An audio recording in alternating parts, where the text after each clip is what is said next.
Bom dia, graça e paz. Sejam todos bem-vindos no nome de Jesus. E aí, gente, olha, hoje estamos aqui, ó, nessa manhã de, de 25 de agosto de 2022 para fazermos a nossa leitura devocional. Agora eu estou fazendo uma leitura num processo um pouco mais diferente, né? Vocês estão vendo bem? Estou usando uma outra câmera e essa câmera já não tem a mesma nitidez que a outra, mas a gente vai completar, né, o nosso trabalho, vamos fazer o nosso trabalho, aquilo que nós nos propomos. Eu quero dar as boas-vindas a você, Dorinha, né? Venha, minha amiga, que bom que você está aqui, viu? A gente vai continuar, né, o nosso devocional fazendo a leitura e meditação para posterior aplicação e memorização da palavra de Deus. Eu quero chamar você e agradecer a você e as outras que estão chegando. Vitória, seja muito bem-vinda, viu? Vamos orar nessa manhã. Pai, em nome de Jesus, eu te dou graças, Senhor, e te agradeço por causa da tua bondade e fidelidade que nunca nos abandona, que nunca nos deixa. Eu quero te bendizer e eu quero, Pai, te pedir que o Senhor nos ajude naquilo que nós estamos nos propondo a fazer.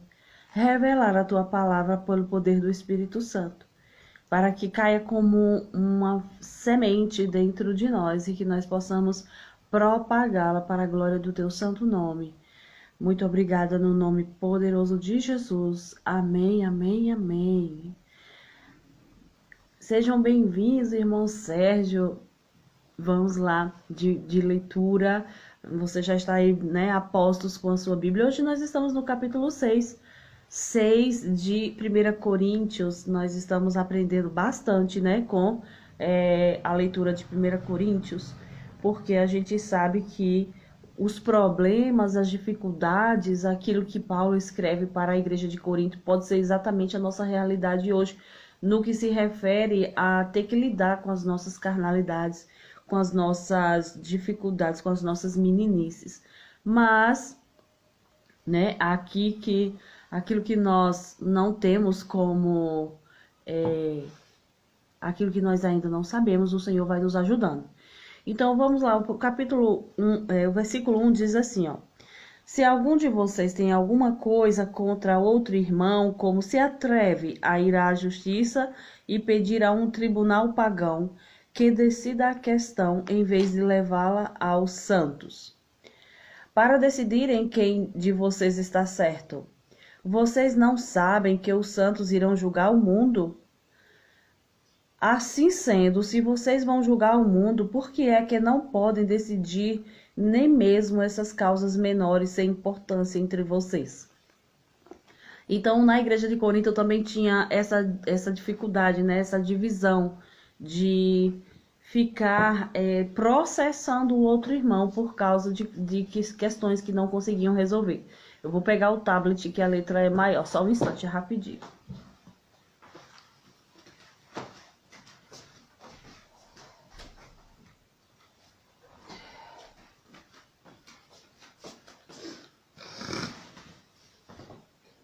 Aqui em 1 Coríntios, então os irmãos de Corinto, eles estavam também processando uns aos outros, por causa que eles não estavam sabendo lidar, né, com essas dificuldades. E Paulo vem instruindo que ao invés de da pessoa processar o irmão, processar um da fé, eles deveriam buscar uma autoridade que ajudassem eles a resolver aquele impasse. Ele diz, olha, no final, vocês não sabem que somos nós, os crentes, os cristãos, que vamos julgar o mundo? Se nós vamos julgar o mundo no final, por que nós não temos sabedoria e condição de resolver uma causa menor, né, que tem que levar para um tribunal ímpio? Então, aqui nós já aprendemos uma coisa. Nós, quando tivermos algum impasse entre algum irmão, quando tivermos alguma dificuldade, nós não devemos levar a um tribunal ímpio. Nós devemos considerar que a igreja tenha condições suficientes de resolver. Ah, é o quê? É uma briga?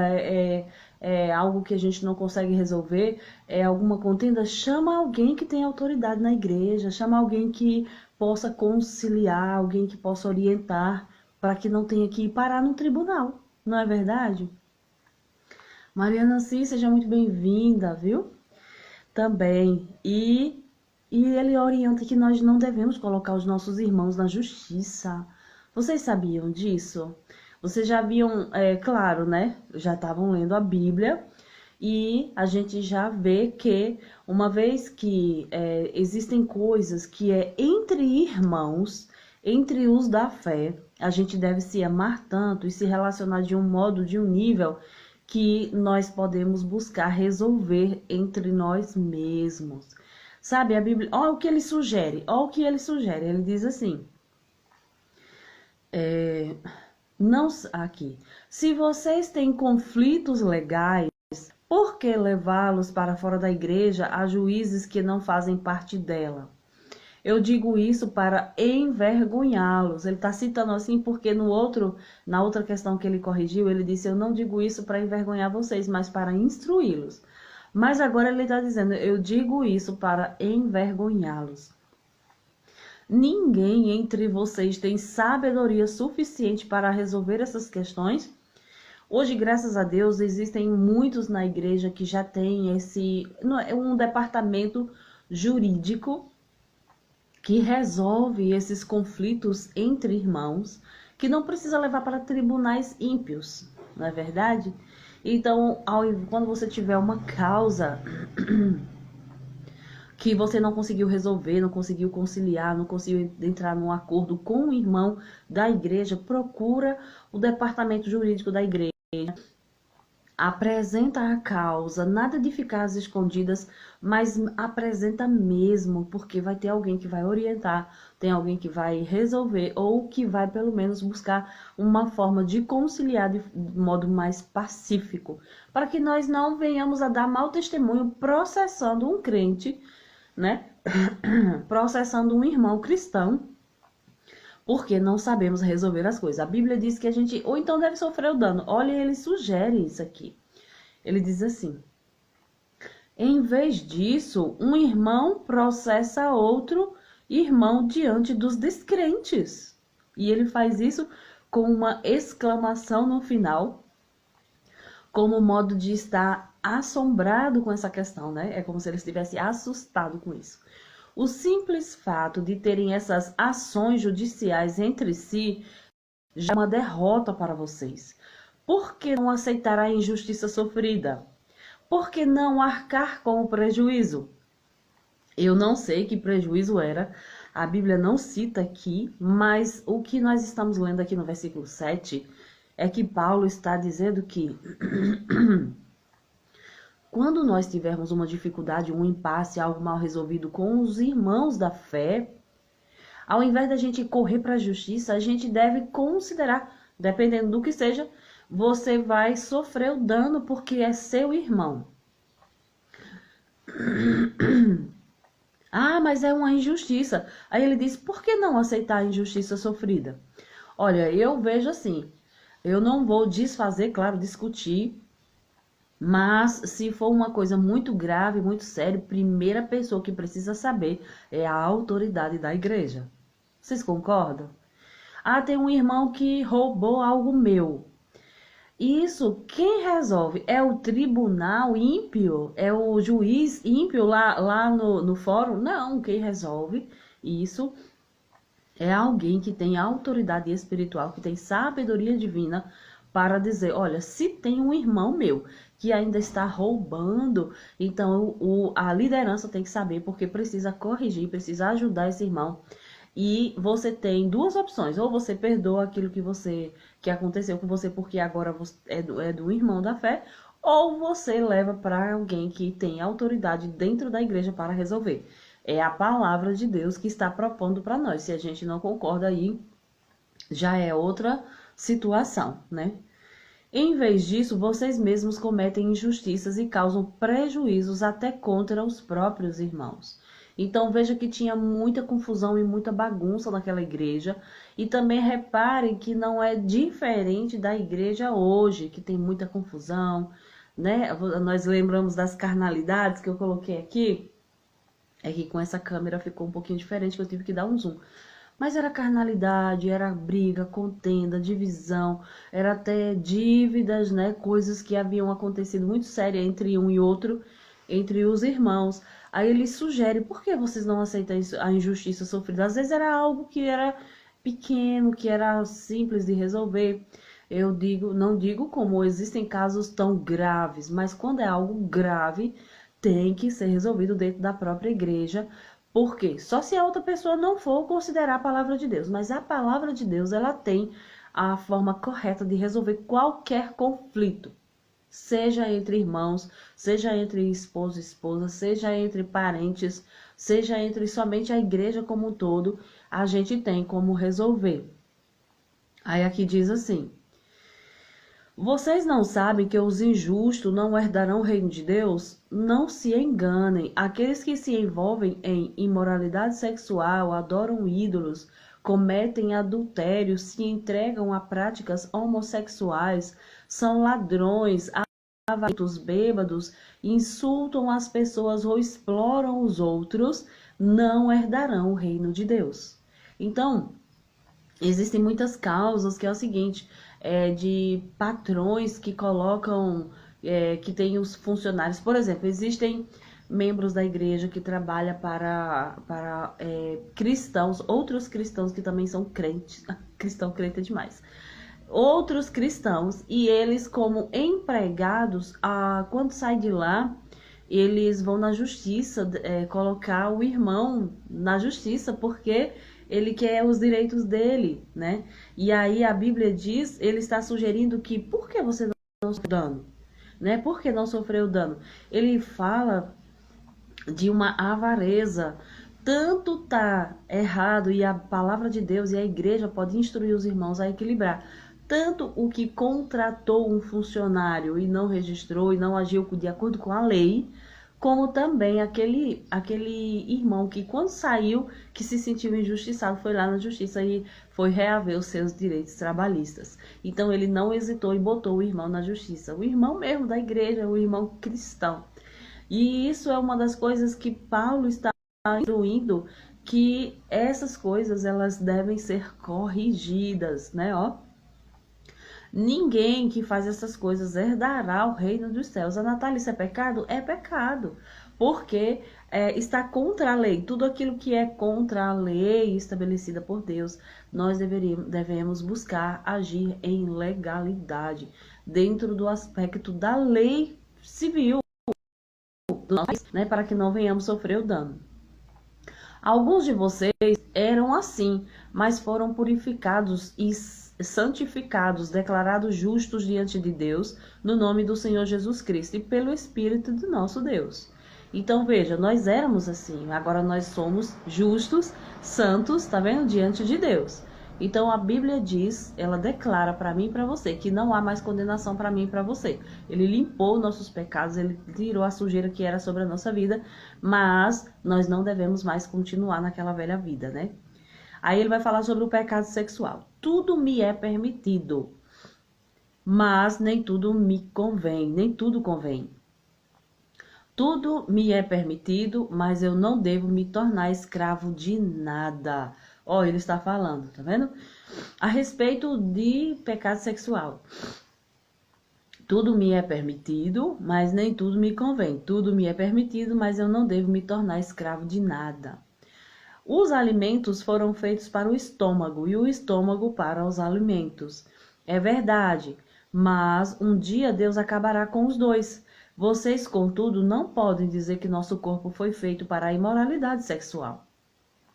Ele foi feito para o Senhor, e o relacionamento que o Senhor tem conosco inclui nosso corpo. Olha a instrução, porque lembra que eu falei ontem que os coríntios, eles tinham, na vida pagã, na vida antiga, eles tinham esse hábito de usar o corpo deles para praticar imoralidades sexuais, como forma de adorar os deuses pagãos. E aí Paulo está instruindo que o nosso corpo é de Deus. Foi Deus que nos deu para Deus, para adorarmos a Deus, para servirmos a Deus e não para servirmos ao nosso bel prazer.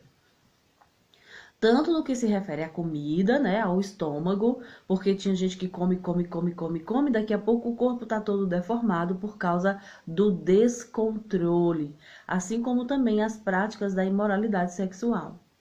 No 14 ele diz, portanto, Deus nos ressuscitará dos mortos por seu poder, assim como ressuscitou o Senhor. Vocês não sabem que o seu corpo é, na realidade, membro de Cristo? Olha só, o seu corpo é membro de Cristo e eu não posso usar o membro de Cristo para a prática da imoralidade. Acaso um homem deve tomar seu corpo, que faz parte de Cristo, e uni-lo a uma prostituta? De modo nenhum. Porque existiam as prostitutas que se chamavam sacerdotisas dos deuses pagãos. Elas se prostituíam nos templos pagãos, tendo relações sexuais com todos que pudesse, né? E aí ele diz assim, e vocês não sabem que se um homem se une a uma prostituta, ele se torna um corpo com ela? Lembra da instrução?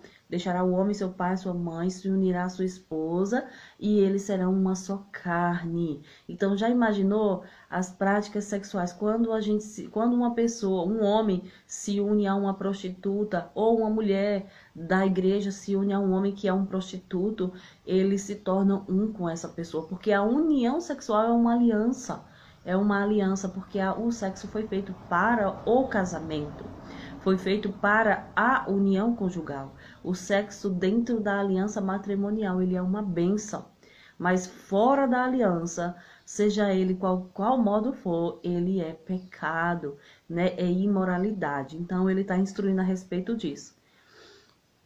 E se vocês não sabem que se um homem se une a uma prostituta, ele se torna um corpo com ela? Pois as escrituras dizem, os dois se tornam um só. Mas a pessoa que se une ao Senhor tem com ele uma união de espírito. Então, quando eu aceito Jesus, eu sou um com ele. Quando eu aceito Jesus, quando eu venho nascer de novo na fé, eu me torno um com Deus no espírito. E no corpo, eu me torno um com a outra pessoa quando faz um ato sexual. É por isso que marido e mulher, né? Quando é bênção a união sexual, porque eles se tornam um com a outra pessoa no corpo, na carne. Fujam da imoralidade sexual. Você vê aqui o apelo é uma exclamação, é um imperativo. Ele disse, fujam. Olha, do diabo a gente resiste, ao diabo a gente resiste. Mas a imoralidade sexual, ele está dizendo que é para fugir, correr, fazer igual José, que correu e deixou a roupa lá, a mulher tentando ele, né, tentando agarrar ele fez o quê? Ele fez foi fugir. E aí ele diz, nenhum outro pecado afeta o corpo como esse, pois a imoralidade sexual é um pecado contra o próprio corpo. Vocês não sabem que o seu corpo é templo do Espírito Santo que habita em vocês e lhe foi dado por Deus? Vocês não pertencem a si mesmos, pois foram comprados por alto preço. Portanto, honrem a Deus com o seu corpo. A nosso devocional é poderosa no sentido de darmos a devida atenção ao nosso corpo. Se o nosso corpo não fosse importante, o Senhor não teria regras específicas para ele na palavra, mas tem. Então nós devemos usar o nosso corpo para honrar a Deus. Então vamos lá em Romanos 12, que nós lemos, ele diz, rogo-vos, pois, irmãos, pelas misericórdias do Senhor Jesus, que apresenteis os vossos corpos como sacrifício vivo, santos e agradável a Deus. Então, nós temos que trazer o nosso corpo em santidade, né? Em controle, ali no controle, na rédea curta, como eu gosto de dizer. Quer comer demais? Você dá ao seu corpo um domínio. A gente pode fazer isso. Eu gosto de dizer, você não está se comportando não, carne? Você quer comer demais? Pois eu vou tirar a sua ração. Vou tirar essa comidinha. Sabe o café que dá trabalho pra gente? Pelo menos pra mim, o café dá trabalho para tirar. Mas a Bíblia diz que nós não devemos permitir nenhum tipo de vício sobre nós. seja café, a gente tem que buscar mesmo trazer um equilíbrio para que nós venhamos a ter uma vida controlada pelo Espírito. Lá no deserto, quando aquele povo quis comer carne, lá no Velho Testamento, quando Moisés estava levando o povo, né, para a Terra Prometida, eles queriam comer carne. E o Senhor fez um milagre, ele fez chover codornizes para satisfazer as vontades, né, o desejo daquele povo comer carne. Tão desesperados que eles começaram a comer de uma forma tão ávida que o Senhor ficou com raiva, né? Existem pessoas que dizem que não combina essa expressão Deus com raiva. Mas a ira do Senhor veio sobre aquele povo porque eles comeram de forma tão desesperada e não tiveram domínio, que veio uma praga e matou um monte. A Bíblia diz que entre os dentes dele quando veio uma ira, uma praga e matou um monte. Mas por quê? Porque eles pediram carne? Não, porque eles não tiveram domínio, controle. Eles estavam comendo de uma forma enlouquecida, desenfreada. Eles queriam comer todas as carnes que ele pudesse, porque estavam no deserto. Então, o que é que nós temos que ter? Domínio. Nós nascemos para dominar sobre a nossa alma e sobre o nosso corpo. Então, nós somos o Espírito e temos o domínio próprio, que é o fruto do Espírito, e nós devemos ter o controle sobre essas coisas também. Então, hoje nosso devocional vem trazendo essa instrução, esse cuidado, esse olhar para o nosso corpo. Ele é santo, assim, ele não é santo, ele não se converte, mas pelo Espírito nós vamos controlando ele, porque um dia o Senhor vai trazer glorificação para o nosso corpo. Nós vamos receber um corpo glorificado igual ao que Jesus tem hoje. Só que enquanto isso, nós estamos aqui, nós temos que aprender a controlar o nosso corpo. Não deixar dormir demais, não deixar ele comer demais, não deixar dar só os prazeres que ele quer. A gente tem que trazer ele em sujeição. O nosso corpo, ele é importante porque ele carrega a presença do Espírito Santo. É com ele que nós falamos, servimos e vamos até os lugares orar pelas pessoas. O nosso corpo, ele é importante. Ele é templo e morada do Espírito Santo e nós devemos tratá-lo com cuidado, né? Assim como as instruções da palavra de Deus. Não comer tudo é permitido a gente comer, mas nem tudo convém. Então, se o médico já diz cuidado com a gordura, cuidado com o açúcar, e a gente desobedece, a gente está cometendo pecados de descontrole. Então, você vê que a palavra traz instruções sobre tudo, tanto nos prazeres, porque comer é um prazer. Aí tem o sexo que também promove prazer. Tem gente que usa entorpecentes por prazer. Aí tem as bebedeiras por causa de prazer. Tudo isso é imoralidade, é carnalidade. Então por isso que o carnaval, né, era uma festa que não agrada a Deus, porque é a festa da carne. É para fazer tudo que a carne quer, beber, comer, sexo e etc, tal, dançar, pintar, embordar, tudo é na carne. O carnaval é uma festa da carne, tá vendo o nome? O nome já tem essa conotação mesmo de carnalidade. E na carne, querido, ninguém agrada a Deus. Como é que eu agrado a Deus? Vivendo no Espírito. Tendo o Espírito em controle, o Espírito estando forte, eu vou controlar a minha carne, né? Eu vou controlar os desejos carnais.